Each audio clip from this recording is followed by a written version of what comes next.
Hi friends, welcome to my YouTube channel. आज फिर हम प्रैक्टिस सेट 3.3 का ही लेक्चर 3 तक की कंप्लीट किया था। आज लेक्चर 4 लेकर आए हैं जिसमें कि 7, 8, 9 3 क्वेश्चंस कंप्लीट करेंगे। ठीक है, तो विदाउट लेट स्टार्ट करते हैं। क्वेश्चन नंबर 7 विथ स्टार वाले 6, 7, 8, 9 चारों भी स्टार्स वाले क्वेश्चन है। ठीक है, in an AP sum of 3 consecutive terms is 27 and their product is 504। क्या दिया है आपको? एक AP है, ठीक है, sum of 3 consecutive terms is 27। 3 consecutive term है, ठीक है, जिसका सम क्या हुआ है 27 है और उसी का प्रोडक्ट क्या है 504। मतलब यहाँ पे आपको दो इक्वेशन मिले हुए हैं। एक तो आपको सम करना है, सम आपको 27 निकलेगा। 3 ऐसे कंसेक्यूटिव टर्म्स होंगे जिनका सम आपको 27 निकलेगा और उसका जो प्रोडक्ट निकलेगा, ठीक है, उन्हीं 3 नंबर्स के जो है उनके प्रोडक्ट निकलेंगे, वो आपके 504 निकलेंगे। क्लियर है ये चीज़? तो अब देखो हमको क्या करना है। सम ऑफ 3 कंसेक्यूटिव टर्म्स दिया है। अब आप सम ऑफ 3 कंसेक्यूटिव टर्म्स देखो, x y z अगर आप लेते हैं, ठीक है, x y z अगर आप लेते हैं इज इक्वल टू 27, तो ये क्या ये सिंप्लीफाई हो सकता है कि ये कहीं से सॉल्व होगा? क्या पॉसिबल ही नहीं है। x y z हम ले ही नहीं सकते। क्या प्रॉब्लम हो रही है यहाँ पे? 3 कंसेक्यूटिव कहा गया है, हमने 3 कंसेक्यूटिव टर्म्स लिया है ना, इज इक्वल टू 27 है। तो अब ये से कैसे सॉल्व करोगे? x y z में कोई सॉल्यूशन है क्या? कहीं से कट हो रहा, कुछ निकल रहा कि हम इज इक्वल टू 27 फाइंड कर सकते या आपके सामने क्लियर कर सकते? नहीं, पॉसिबल ही नहीं है। ठीक है, तो देखो क्या है, एक तो बात यहाँ पे 3 कंसेक्यूटिव टर्म्स दिया है आपको। अब ये 3 वेरिएबल है, 3 वेरिएबल है ना, और आपके क्या निकलेंगे? 2 इक्वेशन बन रहे हैं, एक ये बन रहा है और एक इसका प्रोडक्ट का बन रहा है। 2 इक्वेशन बन रहे हैं, 3 वेरिएबल। तो ये कहीं से पॉसिबल होता क्या? 3 वेरिएबल है तो 3 क्या बननी चाहिए? इक्वेशंस बननी चाहिए, और ये ऐसा पॉसिबल नहीं है। जितने वेरिएबल, जितने भी अननोन रहेंगे, है ना, जितने भी अननोन होंगे उतने ही इक्वेशन बनने चाहिए, लेकिन ऐसा पॉसिबल नहीं है। इसलिए यहाँ पर x y z आप अपनी तरफ से अज्यूम करना पॉसिबल नहीं है, आप करेंगे ही नहीं। ओके, तो x y z हम क्यों नहीं ले सकते? क्लियर हो गया आपको? बताना बहुत ज़रूरी है। होता तो हम क्या है, देखिए डायरेक्ट इसे ले लेते थे और कर देते थे, बट इसे क्यों लिया, इसे ही क्यों लिया गया, इसे क्यों नहीं लिया गया, ये भी आपको क्लियर होना बहुत ज़रूरी है। ठीक है, अभी आपके साथ में क्या होगा, बहुत से टीचर्स ऐसे होते हैं डायरेक्ट इसे देखते हैं, आप में भी स्टूडेंट्स ऐसे बहुत होते होंगे जो डायरेक्ट देंगे, यही अज्यूम करेंगे और डायरेक्ट सॉल्व कर लेंगे। बट क्यों ये लेना है ना, यही जो टर्म्स है हमें क्यों लेना है? यहाँ पे क्या दिखा है, assume that 3 consecutive terms in APR। हमको ये अज्यूम करना है 3 कंसेक्यूटिव टर्म कौन सा है? A - D, A and A + D। क्यों लेना है? रीज़न क्या है? हमें ऐसे टर्म्स लेना है जिनके बीच कुछ रिलेशन हो, ठीक है, जिनके बीच कुछ रिलेशन होता है, तो उनके उस रिलेशन का यूज़ करके हम क्या निकालेंगे? सॉल्यूशन निकालेंगे। ठीक है, वही हमारे काम आएगा। तो x y z तो आपका नहीं बनेगा। यहाँ तक की समझ आ गया? क्लियर हो गई ये बात? हम क्या लेंगे? चलो उसकी जगह में हम कैसे लेते हैं, देखो यहाँ पर सबसे पहला टर्म अगर हम a लेते हैं, ये आपका हो गया T1, ठीक है, एक इसके आगे का लेंगे, एक इसके पीछे का लेंगे। तो इसके पीछे का हम क्या ले लेंगे? A - D, ठीक है, ये क्या हो गया आपका T2। फिर इधर ले लेते हैं A + D, T3। क्लियर है? अब चलो क्या है, कंसेक्यूटिव टर्म्स आपको AP बोला गया है, तो AP मतलब क्या है? ये 2 के बीच का रिलेशन में क्या होना चाहिए? जो डिफरेंसेस है वो सेम आना चाहिए। करके देख लेते हैं। पहले देख लीजिए यहाँ पे T2 - T1 is equal to, T2 क्या है आपका? A - D, ठीक है, माइनस T1 आपका A है। ओके, तो देखो -A + A कट गया, आपका क्या बचा? D बचा। क्लियर? अब आगे देखिए, T3 - T2, T3 क्या है आपका? A + D, ठीक है, माइनस A - D। हाँ, ये ऐसे ब्रैकेट में लेंगे। फिर A + D ऐसा ही आएगा, T3 - T2 लेंगे ना, T2 - T1 लिया हमने। ओके, उसके बाद फिर T3 - T2। तो ये ऐसा सॉल्व करेंगे तो कैसा आने वाला है आपका आंसर?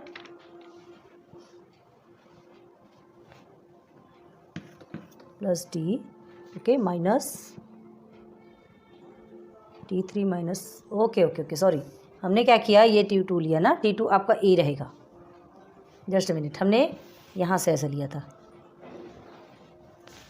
T2 - T1, ये आपका 1 है, ये आपका 2 है। हमने कैसे रॉन्ग कर दिया, हमने इसे बीच में लिया लेकिन इसे ऐसे लिख दिया। ओके, तो देखो क्या होता है आपको, T2 - T1 आप लेंगे तो T2 आपका A है और माइनस A - D, ठीक है। अब क्या करोगे? सॉल्व, सिंपली सॉल्व करेंगे तो क्या हो जाएगा? A ये माइनस ए, ठीक है, और माइनस माइनस आपका हो गया प्लस, तो माइनस ए प्लस से कट गया, ये आपको बच गया टी। अब क्लियर क्या करना है, T3 minus T2, T3 minus T2, T3 आपका है a plus D, okay, minus T2 आपका है ए, ओके। अब a plus d minus a, देखो ये कट गया, फिर से आपका डी बचा। क्या मिला आपके कंसेक्यूटिव टर्म्स, आपका ये कॉमन डिफरेंस आपका सेम आया, दोनों में भी डी आ रहा है, इसलिए हमने इसे क्या कहा, एपी सीक्वेंस में है, ठीक है। मतलब ये जो टर्म है जो जिसका इज इक्वल टू 27 आया, सम ऑफ 3 टर्म्स जिसका कि इक्वल करने के बाद 27 आया, तो वो टर्म किस में है, वो टर्म एपी है, कॉमन डिफरेंस सेम आ रहा है। क्लियर है, अभी सिर्फ रफ में बता रहे हैं, बहुत ध्यान दो, ठीक है। ये हो गया आपका क्लियर, तो आपको कॉमन डिफरेंस तो समझ में आ गया, ठीक है, कॉमन डिफरेंस क्लियर हो गया। अब देखो इसका ये लेने का एडवांटेज क्या है, ये जो हमने लिया ना, इसका एडवांटेज क्या है, एक तो कॉमन डिफरेंस आपको समझ आ गया, इसका एडवांटेज देखो, हम क्या करेंगे, ये सबको प्लस करके इज इक्वल टू कितना बोला गया आपसे 27, ये 1 2 और ये 3, ठीक है, तीनों टर्म को प्लस किया 27 आया। अब देखो एडवांटेज, इसका फ़ायदा देखो, माइनस डी और प्लस डी कट गया, ए 3 टाइम ए है मतलब 3a, 1a 1a 1a 3a is equal to 27, a is equal to 27 upon 3, therefore a is equal to क्या हो गया, 3 9 ज़ा 27, तो a इज इक्वल टू 9। अगर वहीं पर आप x plus y plus z is equal to 27 ये 3 टर्म्स लेते थे, तो क्या आप सॉल्यूशन निकाल सकते थे, है पॉसिबल। अब यहाँ देखो और यहाँ देखो, तो इसलिए हमने क्या कहा कि ऐसे रिलेशनशिप वाले ऐसे टर्म्स लेना है, तो ये रिलेशनशिप वाले टर्म्स हो गए जिससे हम उसको सॉल्व भी कर सकते हैं, है ना, सिंप्लीफाई कर सकते हैं और हम उसकी वैल्यू भी निकाल सकते हैं। तो अब समझ में आया इसका लेने का एडवांटेज क्या हुआ, ठीक है, एक चीज़ समझ में आ गई। अब देखो सेकंड में क्या पूछा गया है, देयर प्रोडक्ट इज 504। अब इसको देखते हैं, तो प्रोडक्ट निकालिए, चलते हैं, देखो ए माइनस डी, ठीक है, ए प्लस डी, ठीक है, जहाँ कुछ नहीं है वहाँ पे मल्टीप्लिकेशन होता है, a minus d first, second a and a plus d, a minus d multiply by a plus D is equal to कितना हुआ आपका 504 ही है ना क्वेश्चन में, ओके। अब देखो क्या पूछा गया, उसका प्रोडक्ट 504 आना चाहिए। अब यहाँ देख करके कुछ समझ में आ रहा है क्या आपको, कुछ ऐसा फॉर्मूला ए माइनस डी और ए प्लस डी बहुत पढ़ा है आपने, ठीक है, देखो a plus b, a minus B is equal to a square minus b square, याद आया कुछ, ये एक फॉर्मूला है, तो यहाँ पे भी एक फॉर्मूला बन सकता है, ठीक है। तो ये ए को हम साइड में ले लेते हैं और फिर क्या करेंगे, a minus d a plus D is equal to 504। अब देखो ये ए जो है, ये ए क्या है, मल्टीप्लिकेशन पे है, इधर आकर के डिवाइडेशन पे। लेकिन अब देखो इसके पहले ए की जो वैल्यू हमने 9 निकाली थी, याद है, प्लस करने पे ए की वैल्यू 9 निकली थी, फिर से बता देते हैं। देखो यहाँ हमने जो 3a is equal to 27 just इसके पहले लिखा था, वीडियो रिवाइंड करके देखो, a is equal to 27 upon 3 therefore 9, a की वैल्यू आपकी 9 आई थी, याद है ना। तो अब देखो इसे कैसे करना है, a इज इक्वल टू ये आपका क्या हो गया, a square minus b square is equal to 504, okay. तो ये a की वैल्यू हमने 9 लिख दी, a की वैल्यू 9 है तो ये 9 square minus b square is equal to 504, कितना ईजिली निकलता है। अब ये 9 हम ट्रांसफ़र कर देंगे यहाँ पर, ठीक है, 9 यहाँ पे ट्रांसफ़र हो जाएगा, तो क्या हो जाएगा, सॉल्व करेंगे 9 को इधर लेंगे, ये समझ लो जिसके नीचे कुछ नहीं उसके नीचे 1 होता है ना, तो यहाँ पर कैसा मल्टीप्लिकेशन के प्रोसेस में है, इधर जाके डिवाइडेशन के प्रोसेस पे हो जाएगा, है ना, मल्टीप्लिकेशन में 9 मल्टीप्लाई बाई ऐसा है, यहाँ के डिवाइडेशन पे हो जाएगा। अब देखिए 9 9 सा 81 माइनस, सॉरी ये डी स्क्वायर है, हम बार बार बी लिख रहे हैं, इससे बी क्यों लिख रहे हैं पता है, ये दिमाग में आ रहा है, लेकिन वो डी स्क्वायर है, याद रखो। Then 504 divided by 9, okay, then 81 minus D square is equal to 9 1 ज़ा 9, देन 9 5 ज़ा 45, देन 5 बचेगा, 9 6 ज़ा 54, 56, क्लियर है। अब हमको क्या चाहिए, ये डी स्क्वायर, आपको डी स्क्वायर, चलो 81 है, 81 को यहीं रहने देते हैं, 56 प्लस में यहाँ आके माइनस में हो जाएगा, और ये डी स्क्वायर आपका माइनस में है तो इधर जाके प्लस हो जाएगा, ओके। अब इसे सिंप्लीफाई करेंगे तो 11 में से 5 और इधर 2 में से 6 25 इक्वल टू डी स्क्वायर। यहाँ तक के क्लियर हुआ, अच्छे से ध्यान दो, अभी रफ में बता रहे, फेयर की जरूरत नहीं है, पहले ध्यान दो, ठीक। अब देखो हमें क्या करना है, ये स्क्वायर को हटाना है, हमको सिर्फ डी की वैल्यू चाहिए, ए की वैल्यू हमको मिल गई 9, अब डी की वैल्यू चाहिए, तो डी की वैल्यू निकालने के लिए हमको क्या करना पड़ेगा, स्क्वायर रूट बोथ साइड, ठीक है, यहाँ अभी लिख नहीं रहे, फेयर में अच्छे से लिख के बताएंगे, ध्यान रखना, बट अभी ध्यान दो, स्क्वायर रूट बोथ साइड करेंगे तो 25 का भी स्क्वायर कर देंगे एंड डी स्क्वायर का भी स्क्वायर रूट, तो ये कट गया, ये कट गया, ठीक है। 25 का कितना निकलता है, 25 का 5, ठीक है, 25 का square root 5 is equal to D, D is equal to 5। तो a इज इक्वल टू 9 निकला and d is equal to 5 निकल गया। a की भी वैल्यू मिल गई, d की भी वैल्यू मिल गई। अब होप आपको बहुत अच्छे से क्लियर हो गया होगा कि ये हमने अज्यूम क्यों किया, ये टर्म्स ही अज्यूम क्यों किए गए। डिफरेंट वेरिएबल्स अज्यूम नहीं किए जा सकते, रिलेशंस वाले वेरिएबल्स लेना कंपलसरी है ताकि हम उसे और सिंप्लीफाई, उसे कट कर सके, सिंप्लीफाई कर सके और उसकी वैल्यू निकाल सके। ओके, क्लियर है? तो ठीक है, a इज इक्वल टू 9 और d इज इक्वल टू 5 मिल गया। बस अब ये जो आपको मिला है इसमें सब्सटीट्यूट करते जाइए a और d की वैल्यू, आपको आंसर्स मिल जाएंगे। क्लियर हो गया? होप आपको समझ में आया होगा। बहुत अच्छे से ध्यान दो और फिर इसका फाइनल कैसे लिखते हैं वो बताते हैं। देखिए फाइनल इस तरह से आपको सिस्टमेटिक लिखना है। हमारे पास प्लेस की थोड़ी प्रॉब्लम होती है, इसलिए प्लीज़ थोड़ा सा कोऑपरेट कीजिए। देखो क्या है, let the 3 consecutive terms be a minus D, a and a plus D, जो कि हमको अज्यूम करने के लिए बोला गया है। ठीक है, तो ये ऐसे लिखेंगे। फिर हमें 2 कंडीशन दी गई, तो सबसे पहले फर्स्ट कंडीशन देखते हैं। अकॉर्डिंग टू फर्स्ट कंडीशन आपको क्या बोला गया है, ये तीनों का प्लस करने पे 27 आता है। तो हमने ये तीनों को प्लस कर दिया, a minus D plus a plus D. Okay, अब देखो minus D plus D cut हो गया, a 1a 3a is equal to 27, a is equal to 27/3, तो a is equal to 9, cut होने के बाद 9 आ गया, a की वैल्यू मिल गई। आगे चलिए, and according to the second condition में क्या बोला है, देयर प्रोडक्ट इज 504, मतलब इसी का प्रोडक्ट 504, तो क्या होगा a minus d multiply by a plus D किया हमने, इज इक्वल टू 504। अब देखो यहाँ क्या दिख रहा है, हमने ऑलरेडी आपको रफ में अच्छे से समझाया। ठीक है, अब लिखना कैसे ये बता रहे। देखो ये a को हम साइड में ले लेंगे, a minus D a plus D, क्या दिख रहा है, इसका फॉर्मूला समझ में आ रहा है, a minus B is equal to क्या होता है, a square minus B square. तो बस हमने क्या किया, a square minus D square कर दिया, इज इक्वल टू 504। अब a की वैल्यू हमारी 9 है, हमें 9 मिला ना a की वैल्यू, तो यहाँ दोनों a की प्लेस पे हमने सब्सटीट्यूट कर दिया, ये 9 स्क्वायर कर दिया, d की वैल्यू नहीं मिली, d square as it is. अब ये 9 जो मल्टीप्लिकेशन पे यहाँ के डिवाइडेशन पे चला गया, 504 को कट किया तो 56 मिला, ये 9 स्क्वायर 81 हो गया और d स्क्वायर आपका एज इट इज़। अब यहाँ आ जाइए, ठीक है, ये आपको 56 मिल गया। अब हमें क्या करना है, 81 यहीं रहेगा, डी स्क्वायर माइनस में उधर कन्वर्ट कर दिया हमने, 56 प्लस में तो इधर आके माइनस। ओके, अब 81 में 56 को माइनस किया 25 हुआ, ये आपका डी स्क्वायर। अब हमें क्या करना है, ये स्क्वायर को हटाना है, ये डी के हमको डी की वैल्यू चाहिए, डी स्क्वायर की वैल्यू नहीं चाहिए। तो स्क्वायर को हटाने के लिए क्या करेंगे, दोनों side square root, taking square root both sides, हमने लिखा है ऑलरेडी। देखो अब फिर ये स्क्वायर कट गया और रूट ऑफ 25 क्या आता है 5, तो वो कैसे आएगा, सिर्फ प्लस 5 नहीं, प्लस माइनस 5 2 आता है, याद रखो कभी भी, है ना, या तो 5 प्लस में या तो माइनस में, तो प्लस माइनस 5 दोनों भी लिखना है आपको। अब हो गया, ये आ गया, मतलब d is equal to plus minus 5, आप इधर लिखो चाहे इधर लिखो। ओके, अब a इज इक्वल टू 9 मिला, d is equal to plus minus 5। अब आगे देखिए, नाउ व्हेन, अब हमें क्या करना है, दोनों की वैल्यू मिल गई, तो क्या करना है, बस इसमें सब्सटीट्यूट करना है। देखना तो है कौन कौन से टर्म्स है, ऐसे कौन से 3 टर्म्स हैं जिसको प्लस करने पे 27 आता है और जिसका मल्टीप्लिकेशन करने पे 504 आता है। क्लियर है? तो चलो, when d is equal to plus 5, a is equal to 9, a is equal to तो 9 ही मिला है, तो d is equal to plus 5 और माइनस 5 दोनों अलग अलग लेंगे हम। इक्वेशन सॉल्व किया है आपने, लीनियर इक्वेशन, तो प्लस 5 है, ठीक है, तो क्या करेंगे आप, फर्स्ट a माइनस डी को लिखा, a की वैल्यू आपकी 9 है, d की वैल्यू 5 है, 9 माइनस 5 4 आ गया। अब a की वैल्यू आपकी 9 है और a प्लस डी लिखा है, तो 9 प्लस 5 इक्वल टू 14। जस्ट अपोजिट यहाँ पे माइनस 5 लेंगे, तो माइनस 5 के साथ में सबको सब्सटीट्यूट करेंगे, आपका आंसर देखो क्या होगा, 9 माइनस 5 अलग से है ब्रैकेट में लिखना, तो ये माइनस माइनस आपका प्लस हो गया, तो 9 प्लस 5 14, a की तो 9 ही आएगी। अब a प्लस डी है, अब ये माइनस है तो माइनस प्लस माइनस होता है, तो 9 माइनस 5 इक्वल टू 4। अब देखो, द 3 कंसेक्यूटिव टर्म्स आर 4 9 14 और 14 9 4, दोनों भी आपको लिखना है, क्योंकि एक प्लस के फॉर्म वाला 5 है और दूसरा माइनस के फॉर्म वाला 5 है। क्लियर है? तो ये दोनों भी आंसर आपको लिखना है, ये भी आ सकता है, ये भी आ सकता है, ऐसा आपने इक्वेशन में सॉल्व किया है ऑलरेडी। ठीक है, साइमल्टेनियस इक्वेशन वाले जो प्रोसीजर है उसमें, जिसमें प्लस और माइनस में आंसर आते हैं, तो कभी भी 2 आंसर्स निकलते हैं ना। तो ये हो गया आपका क्वेश्चन नंबर 7।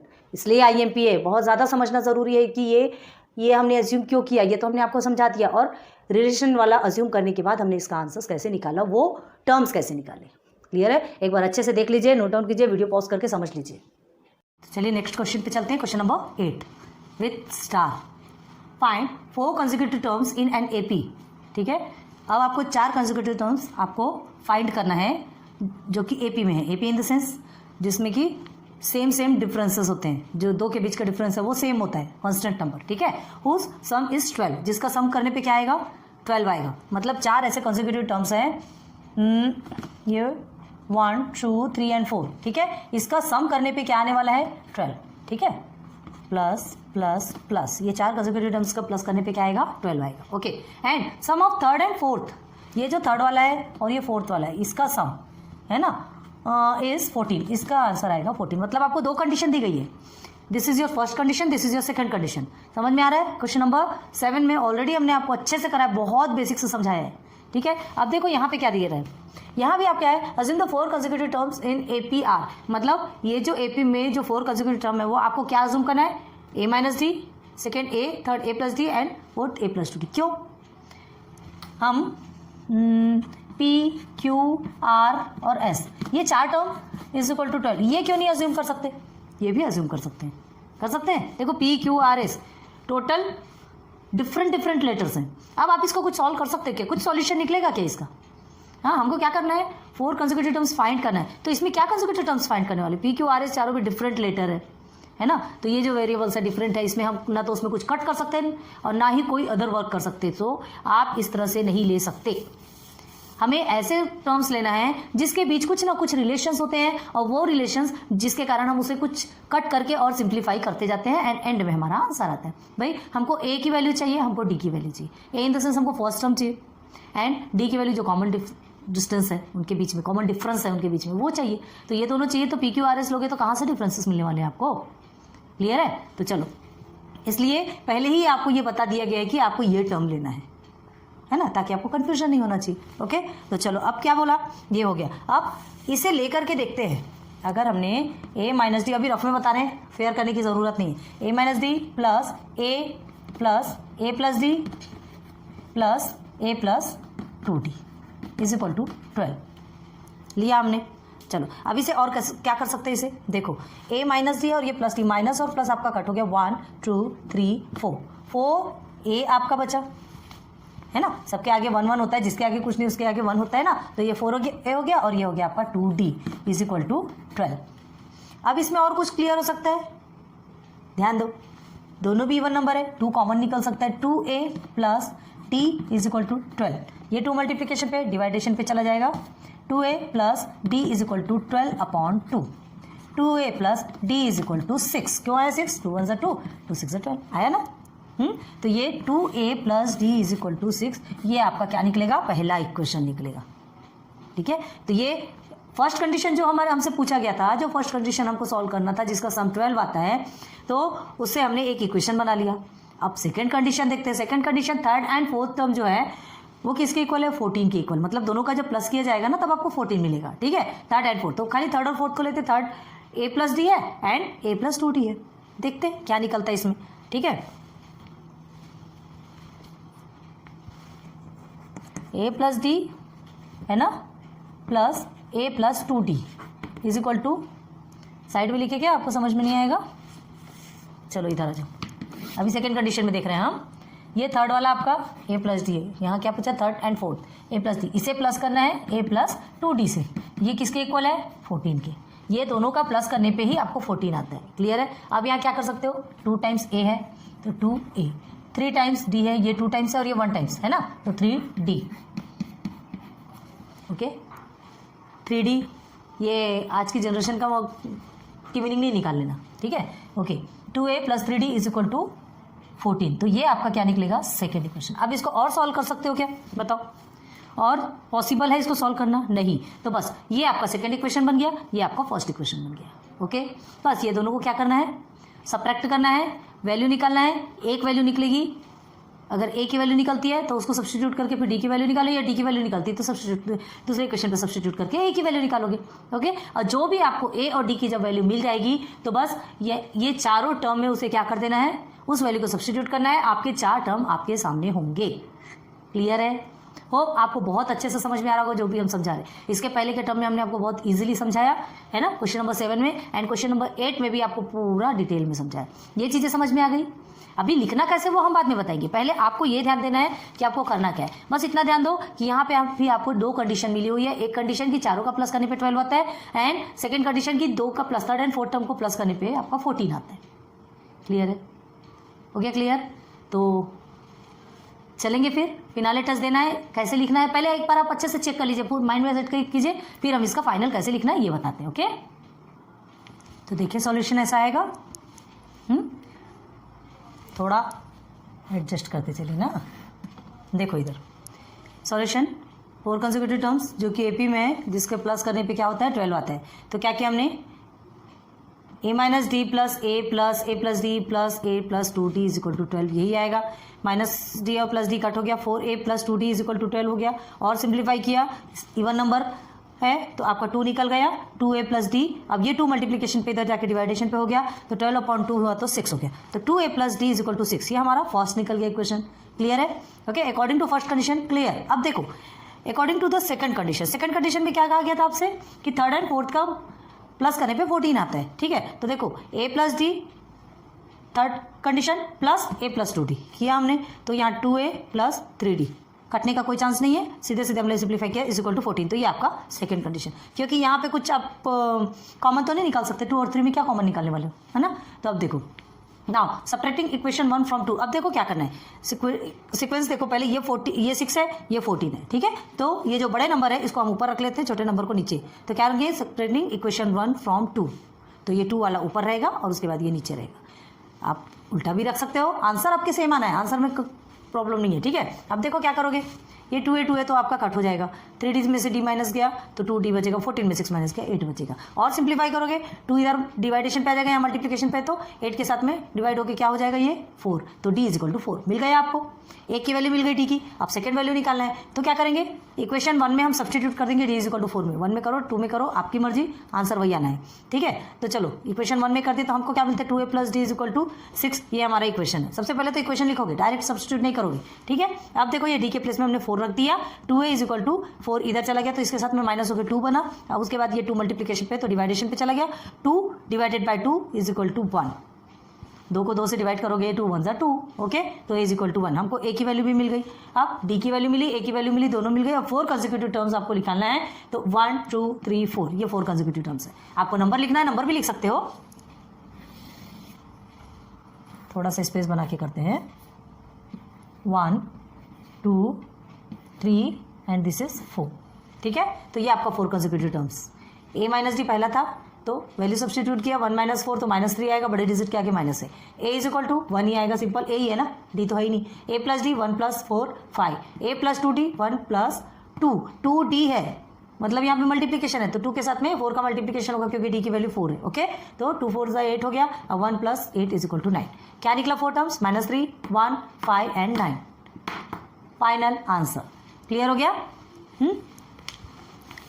चीज़ों को समझने का फेयर है, जब तक कि हम वो कंसेप्ट नहीं समझेंगे ना, इसलिए हम आपको पहले रफ में समझाते हैं, फेयर समझाने की ज़रूरत ही नहीं समझते, है ना। फेयर में क्या है, हम लिख के दे देंगे, आप लिख लेंगे, कुछ समझ में नहीं आया बस देख लिया, रट्टा मार लिया, एक जगह कहीं से भी गलत किया तो पूरा का पूरा गलत। कंसेप्ट समझो, जब एक बार हमारा कंसेप्ट क्लियर होता है तो उसके बाद फिर हमारे को कोई माई का लाल नहीं है जो हमारा एक नंबर भी काट सके। सही है ना, और आपके पास वो हुनर है, आप करते क्योंकि हमने आपको पूरा कंसेप्ट समझाया, पूरा बेसिक समझाया। कमेंट सेक्शन पे बताइए समझा कि नहीं आपको। चलिए ध्यान दीजिए, नोट कर लीजिए जल्दी से। चलिए this is a last question 9th, है ना, ये भी आपका स्टार वाला है, इसके बाद आपका 3.3 कंप्लीट होगा। देखते हैं, if the 9th term of an AP, ये इसमें भी एपी, सब अब एपी ही है। एपी आपको फाइंड करना आपने 3.1 में सीख लिया था। ठीक है, बाद में आपने कंसेक्यूटिव टर्म्स में जो डिफरेंसेस होते हैं, कॉमन डिफरेंसेस निकालना, वो भी सीख लिया। अब सब आपको एपी वाला दे रहा है और स्टोरी टाइप्स क्वेश्चन दे रहे हैं। तो देखो, if the 9th term of an AP is 0, ठीक है, कहने का क्या मतलब है, T9 इज इक्वल टू क्या है 0। ओके, अब दिस शो दैट, क्या शो करना है, the 29th term is twice the 19th term. आपको प्रूव करना है, शो करना है कि जो 29th टर्म है वो 19th टर्म का क्या है, ट्वाइस है, डबल है। मतलब क्या क्या, पहले क्या क्या निकालना है, T19 T9 T19 and T29। जब तक आप T19 नहीं निकालेंगे तब आपको, आप कैसे प्रूव करेंगे कि जो 29 है T19 का डबल है, तो उसके लिए 19 भी निकालना पड़ेगा, T29। बच्चे जैसा क्वेश्चन है ये, क्योंकि इतने हार्ड क्वेश्चन सब सॉल्व कर चुके हैं कि ये आपके लिए एक छोटा सा खेल है। ठीक है, तो ध्यान दो इधर, T9 इज इक्वल टू 0, तो देखते हैं इसकी वैल्यू क्या निकलती है। तो हमको सॉल्यूशन क्या लिखना है, Tn is equal to a प्लस n minus 1 is A D, यही लिया था हमने। अब देखो क्या है, a is equal to T9 दिया है आपका, T9 इज इक्वल टू आपका 0 है। ठीक है, अब यहाँ क्या लिखेंगे हम, क्या लिखेंगे 0 माइनस 1 डी, यही लिखने वाले हैं क्या। जब T9 आपको ऑलरेडी 0 मिला है तो आपको डायरेक्ट क्या सॉल्व करना है सॉल्यूशन में। T9 आपको 0 मिला है, इसको और सॉल्व करना है क्या, नहीं, क्योंकि हमको 0 ऑलरेडी मिला हुआ है। ठीक है, यहाँ जो भी करोगे तो आपका आंसर कितना आएगा, 0 ही तो आएगा। किसी से भी सॉल्व करोगे आपका T9 में 0 आएगा। ये एक हो गया। अब देखो क्या करना है, ध्यान दो, 9 T9, हाँ ये TNT, ये हो गया आपका 9। ठीक है, यहाँ क्या लिखेंगे, ये भी आपका 9। अब देखो TN है ना, TN T9 लिया हमने, इज इक्वल टू 0 है। अब देखो T9 की वैल्यू क्या है यहाँ पे 0, क्लियर। अब A प्लस ये क्या है 9 माइनस 1 8, तो ये 8D हो गया। अब इस 8D को यहाँ लेके जाएंगे तो क्या होगा 0 minus 8D is equal to A, तो ये 0 माइनस 8D माइनस 8D हो जाएगा is equal to A, clear है। अब हम क्या करेंगे, सिर्फ ऑर्डर चेंज कर रहे हैं, शिफ्ट नहीं कर रहे हैं। ठीक है, सिर्फ ऑर्डर चेंज कर रहे हैं, A को यहाँ लेके आएंगे और माइनस 8D को यहाँ रखेंगे, तो ये हमारा क्या हो जाएगा, हमारा बनेगा फर्स्ट इक्वेशन। क्लियर हो गया आपको, ये T9 आपको सॉल्व हो गया। ठीक है, अब देखो मतलब A की जो वैल्यू आपको मिल गई, A की वैल्यू आपको मिल गई। अब आपको T19 और T29 उसी के बेस पे सॉल्व करना है। अब चलते हैं T19 पे, क्लियर है। इक्वेशन फॉर्मूला आपको मालूम है, डायरेक्ट चलते हैं हम। T19 is equal to A plus 19 minus 1 D, okay. T19 is equal to A plus ये हो गया आपका 18D। अब यहाँ क्या समझ में आ रहा, ये A देखो, A की वैल्यू क्या है यहाँ पर माइनस 8D, सब्सटीट्यूट कर सकते हैं। T19 is equal to minus 8D plus 18D, therefore T19 क्या निकलेगा आपका 10D। माइनस और प्लस माइनस होता है, लेकिन बड़े डिजिट के आगे प्लस है तो हमने क्या किया, माइनस तो किया लेकिन साइन किसका रखा, प्लस का रखा, हो गया। T19 आपका क्या निकला 10D, मतलब ये आपका सेकेंड निकल गया। क्लियर, अब आगे आ जाइए, किसको देखना है T29 देखेंगे। अभी फेयर करने की ज़रूरत नहीं, फेयर हम बताएंगे बाद में कैसा करना है, सिर्फ रफ देखो। अब ये हो गया T29 लेना है, तो is equal to A plus, ठीक है, 29 minus 1D। T29 is equal to A plus 28D। अब देखो यहाँ पे अगेन आपको A की वैल्यू माइनस 8D, क्लियर है। तो चलो माइनस 8D प्लस 28D, चलो माइनस प्लस क्या होगा, फिर से माइनस होता है ना, और बड़े डिजिट के आगे प्लस है तो हमको प्लस ही रखना है, लेकिन करना माइनस है। तो 28 में 8 को माइनस करोगे आप क्या आता है 20D। T19 आपका क्या आया 20D। अब ये 20D को हम क्या लिख सकते हैं 2 मल्टीप्लाई बाई 10D लिख सकते हैं। अब ये 10D आपका क्या है, यहाँ देखो T19 की वैल्यू 10D आई है, तो T29 is equal to 2 multiply by T19 आ गया। हमको क्या प्रूव करना था, क्या शो करना था कि 29th term is twice the 19th term. अब आप बोलेंगे ये T9 का मतलब क्या हुआ, फिर यहाँ पे T9 का काम क्या है, T9 ने हमको क्या दिया, A की वैल्यू दी, जो A की वैल्यू हमने यहाँ भी सब्सटीट्यूट की और यहाँ पर भी सब्सटीट्यूट की। क्लियर है, हमको ये बताना था कि ये जो 29 है 19th टर्म का ट्वाइस है। देखो हुआ कि नहीं, T19 आपका 10D आया, T29 आपका 20D आया, तो 20 को हम 2 मल्टीप्लाई बाई 10D लिख सकते हैं। ये 10D आपका क्या है 19 है, T19 है, तो T19 का ट्वाइस क्या हुआ 29, बस यही है आपका प्रूफ। क्लियर है, बस ये आंसर बस इतना ही है। अब इसको लिखना कैसे है सिस्टम से वो हम आपको बताते हैं, एक बार इसे बहुत ध्यान से देख लो फिर आगे बताते हैं। देखिए सॉल्यूशन ऐसा आएगा, एक्सेक्ट ऐसा लिखना है आपको, ठीक है। क्या है solution, given T9 is equal to आपको 0 दिया है ना, 9 term of an AP is 0, ये आपको दिया है। आप इसका सॉल्व करेंगे तो हमको A की वैल्यू माइनस 8D मिलेगी, ऑलरेडी हमने सॉल्व करवाया है। और ये TN का फॉर्मूला आप जानते हो, इसे ज़्यादा बताने की जरूरत नहीं। हमको क्या प्रूव करना है, T29 is equal to twice T19, ठीक है। 29 जो है 19 का डबल है, तो अब हमको T19 निकालना है। T19 भी जैसा आप सॉल्व करते हैं बस वैल्यू सब्सटीट्यूट करोगे और करोगे, लेकिन ये जो A की वैल्यू हमको यहाँ पर मिली हुई है ना, जब T9 हमने सॉल्व किया तो A की वैल्यू जो मिली हुई है माइनस 8D, उसको A के प्लेस पे सब्सटीट्यूट करेंगे और सॉल्व करेंगे। तो यहाँ लिखना ज़रूर है कि फ्रॉम 1 कहाँ से मिला, इसको आप 1 कर लेंगे क्वेश्चन 1, तो ये 1 से आपको माइनस 8D मिला है और आपने सॉल्व किया, तो T19 इज इक्वल टू आपको 10D मिल गया। ओके, अब नाउ T29 सॉल्व करेंगे, 19 का हो गया, अब 29 के सॉल्व करेंगे, तो इसे भी सेम वही प्रोसीजर करना है ना। 19 माइनस 1 28D हो गया, फिर से अगेन हमको ये A के प्लेस पे माइनस 8D लिखना है। क्यों लिखना है, क्योंकि ये फ्रॉम इक्वेशन 1 से हमको ए की वैल्यू मिल चुकी, जिसकी वैल्यू मिल गई उसको सब्स्टिट्यूट तो करोगे ना। तो ठीक है, -80 + 28 करें तो ये 20t, T29 क्या निकला हमारा 20t। क्लियर है। अब T29 20d 10 का डबल होता है, ठीक है, तो इसे 2 × 10d भी लिख सकते हैं। ओके, अब ये जो 10d है क्या है आपका, ये जो 10d है T19 की वैल्यू है। क्लियर है, यही जो 10d है T9 की, आपको वही तो पूछ रहा है कि T29 जो है किसका, T19 का डबल है, तो आ गया। तो T29 = 2 × ये 10d की जगह हम T29 भी लिख सकते हैं, दोनों इक्वल है ना, तो यहाँ पे लिख देंगे फ्रॉम 2। क्लियर है। Therefore T19 = 10d and T29 = 2 × 10d। Okay, अब सीधे सीधे यहाँ पे हाँ ये 20d भी लिख सकते हो, उसके बाद फिर आप यहाँ कर सकते हो। ठीक है, T29 = 2 × ये जो 10d है वो आपका क्या कहलाएगा, T19।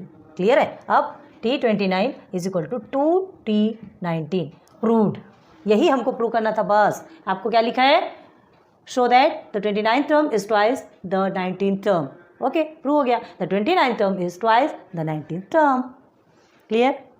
लास्ट क्वेश्चन इतना ईजी था, एकदम इंटरेस्टेड था, लेकिन कभी कभी गुस्सा आती है कि पहले हमने इतना हार्ड सॉल्व किया और लास्ट में एकदम बच्चे जैसा क्वेश्चन दे दिया। कोई बच्चे जैसा तो नहीं बोलना, ठीक है, लेकिन अभी आज तक आपने इतने सारे हार्ड क्वेश्चन सॉल्व किए, इतने सारे क्वेश्चन बहुत पेशेंस से सॉल्व किए और ये हमको एकदम इजीली सॉल्व हो गया। ठीक है, अच्छा लगता है जब अंत भला तो सब भला, एंडिंग अच्छी हुई सब कुछ अच्छा हो गया। तो क्वेश्चन नंबर 9 आज हमने 7, 8, 9 3.3 का जो 7, 8, 9 3 क्वेश्चन बचे थे वो भी क्लियर करवा दिए। लेक्चर नंबर 4 तक चला, कोई बात नहीं, 1 में बेसिक करवाया, लेक्चर नंबर 2, 3, 4 से 3 क्वेश्चंस के पार्टीशंस करके हमने आपको, भले लॉन्ग वे चला होगा, क्वेश्चन टर्म्स लंबे हैं, प्रोसीजर्स लंबे रहते, ये तो फिर भी छोटा है। ठीक है, इसके पहले जितने भी क्वेश्चंस थे आपने देखा कि हमने कैसे मैनेज करके आपको वही सारी चीज़ें आपको अवेलेबल करवाने की कोशिश की, आपने देखा होगा, और आप हमारे साथ कोऑपरेट कर रहे हैं, ये चीज़ का थैंक यू, बहुत बहुत धन्यवाद। आप बहुत मेहनत कर रहे हैं और हमारे साथ आप चल रहे हैं। ओके, सो फिर मिलेंगे नेक्स्ट लेक्चर नंबर फिर से 3.3 आपका कंप्लीट होता है, इसके बाद हम चलेंगे नेक्स्ट लेक्चर जो कि फिर से स्टार्ट होगा लेक्चर नंबर 1 से। So thanks for watching my videos, good bye.